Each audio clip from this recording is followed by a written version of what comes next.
Good morning once again. Now, our today's discussion will be regarding Mumbai's port. Now, what is a port?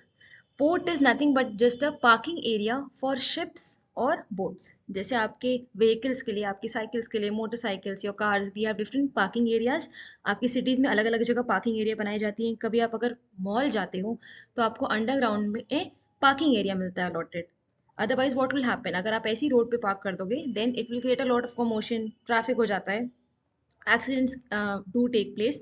तो इसीलिए हमने क्या करा, parking areas बना रखे हैं. ऐसे ही शिप्स और बोट्स के लिए हम पार्किंग एरिया कैसे बनाए, because they don't have any land area. अब पानी के ऊपर कैसे पार्किंग एरिया बनेगा. इसीलिए जितनी भी आपकी पोस्ट कोस्टल सिटीज होती है, जैसे आप इस मैप में देख सकते हो, मुंबई एक कोस्टल सिटी है. कोस्टल सिटीज उनको कहते हैं जो किसी भी वाटर बॉडी से जस्ट एडजेसेंट होती हैं, सटी हुई होती हैं. तो वहां पे हम पोर्ट सिस्टम बनाते हैं. इन this picture you can see, this is the picture of मुंबई's port. अब आपको इसमें स्ट्रक्चर कैसा दिख रहा है. they have done what, they have made various platforms. ऐसे ऐसे आपके छोटे से प्लेटफॉर्म्स बना दिए गए हैं. they have made various compartments जहाँ पे शिप्स आती हैं और यहाँ पे शिप्स को आप पार्क कर सकते हो. अब इसका आप लोग बोलोगे इसका इंपॉर्टेंस क्या है. The importance of port system is that if you want to send certain things from your country to other countries, ऐसा होता है ना, not everything is available in our own country, या कभी कभी किसी चीज़ की सप्लाई हमारे यहाँ कम होती है तो हम दूसरी कंट्रीज से वो सामान को मंगवाते हैं, उसको हम क्या कहते हैं, इम्पोर्ट. जब हम किसी दूसरी कंट्री से, फॉरेन कंट्री से अपने यहाँ सामान मंगवाते हैं उसको हम इम्पोर्ट्स कहते हैं. And when we send our goods to other countries तो हम उसको एक्सपोर्ट कहते हैं. एक्स मतलब बाहर जाना, इम मीन्स अंदर आना. नाउ इम्पोर्ट्स की इंपॉर्टेंस क्या है कि सब when we want to when you want to get any other materials, any be it कोई रॉ मटेरियल आपके हुए, आयन आपको मंगवाना हुआ, ये बेसिकली पेट्रोल जो है, पेट्रोल सबसे ज़्यादा लार्जेस्ट डिपॉजिट्स आपको सऊदी अरेबिया में मिलते हैं. So if you want petrol to be send to our country तो हम यूजुअली क्या भेजते हैं, हम बड़ी बड़ी ऑयल टैंकर शिप्स भेजते हैं. कहाँ पे, दूसरी कंट्रीज में, और वहाँ से हमारे पास ऑयल आता है. अब आप कहोगे मैम एयरप्लेन्स भी हम यूज़ कर सकते थे इम्पोर्ट के लिए. Yes, aeroplanes are also used for importation and exportation. But उसमें क्या होता है बेटा, एरोप्लेन में आप हमेशा एक वेट की लिमिट होती है. आप एक वेट के बियॉन्ड उसमें चीज़ें नहीं भेज सकते हो, क्योंकि it is suspended in air और उसमें ग्रेविटी हमेशा काम कर रही होती है. तो अगर बहुत ज़्यादा वेट हो जाएगा it won't be able to fly. Water में क्या होता है, वाटर वेज में since it get support of the sea, तो यूजुअली जो सी वाटर वेज होता है that is considered a more efficient method, क्योंकि उसमें आप शिप्स में बहुत सारा बल्की गुड्स हैं, हेवी गुड्स हैं, you can put it on a ship, on a proper huge ship, on proper boats, और उससे आप उसको दूसरी जगह भेज सकते हो, दूसरी कंट्रीज में जो कि लैंड से कनेक्टेड नहीं है हमारी कंट्रीज से. जैसे आपकी लैंड से कनेक्टेड कौन कौन है, अगर if I talk about one example, तो through Pakistan we have a land route, but if you want to go to USA you will not find any land root.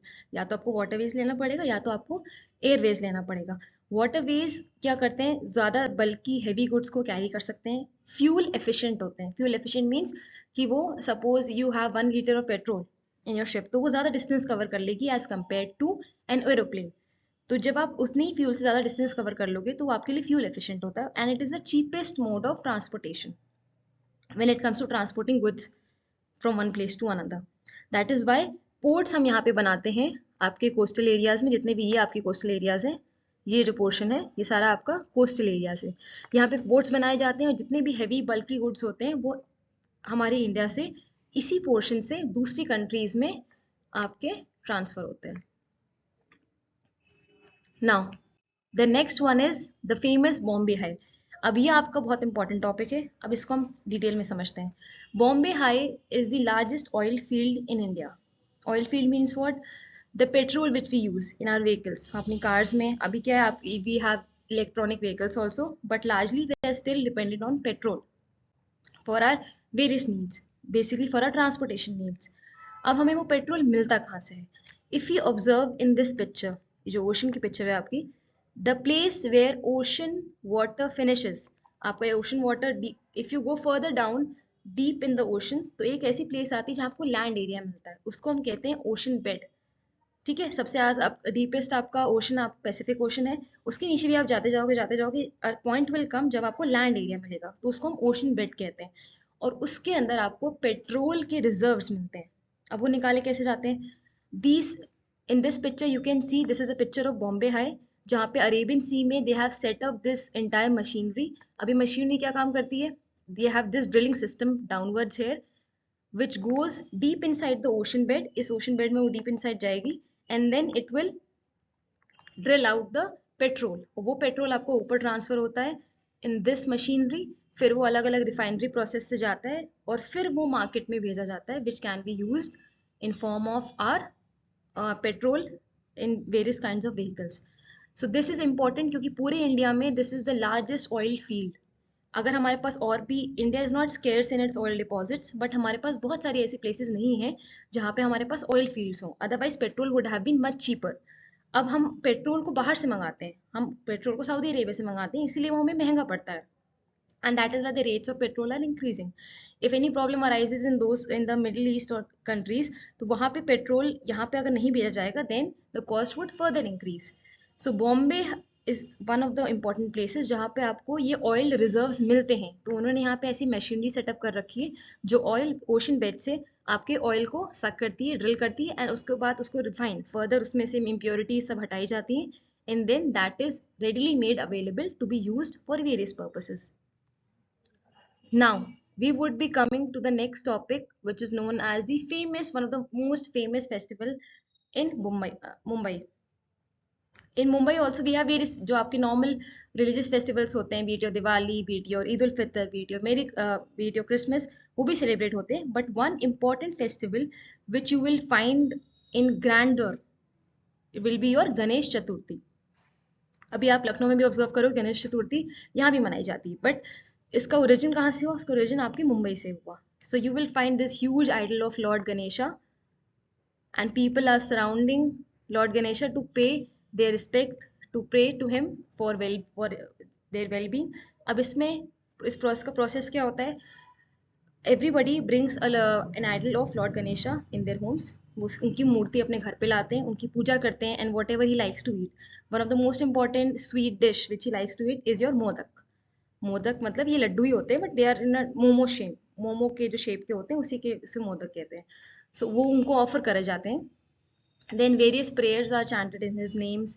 For 10 days we pray to lord Ganesha and then on the 10th day what do we do?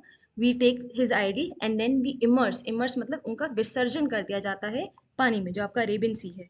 क्यों?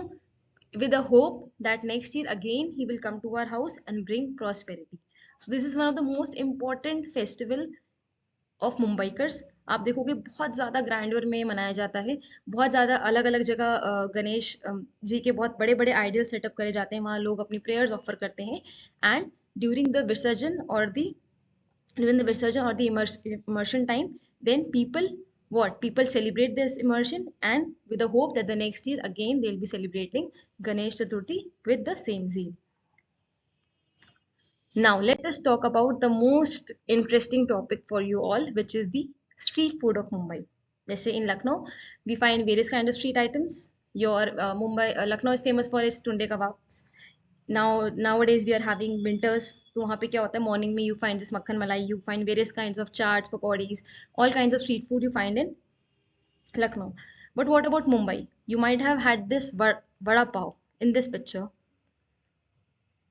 ये आप लोगों में से बहुत लोगों ने खाया होगा. सो इसका ओरिजिनल आपको कहाँ पे मिलेगा? You will find it in Mumbai. Although अलग अलग जगह पे भी आपको वड़ा पाव मिलेगा, you will find it in various restaurants, but the kind of taste, the kind of ingredients which they use in Mumbai's vada pav you will hardly find it anywhere.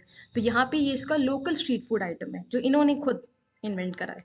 Then you will find पाव भाजी, the famous Bombay पाव भाजी इन हजरतगंज. तो वो इसीलिए बॉम्बे पाव भाजी के नाम से दिया गया क्योंकि उसका ओरिजिन बॉम्बे या मुंबई से हुआ है. Then you will find the bhel hair.